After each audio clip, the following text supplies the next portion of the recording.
ইচ্ছে হয়েছে এখন পাকোড়া খাবো, তাই আমরা পাকোড়া বানাচ্ছি।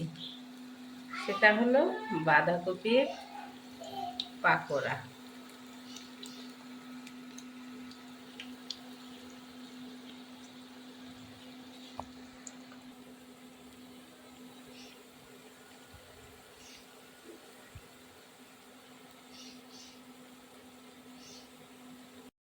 চপ খাচ্ছি, এটা অনেক সুন্দর খাইছি।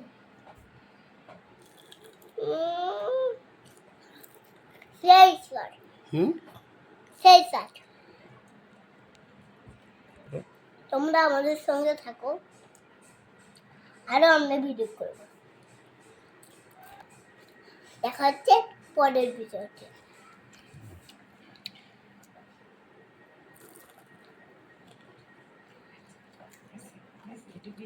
কিভাবে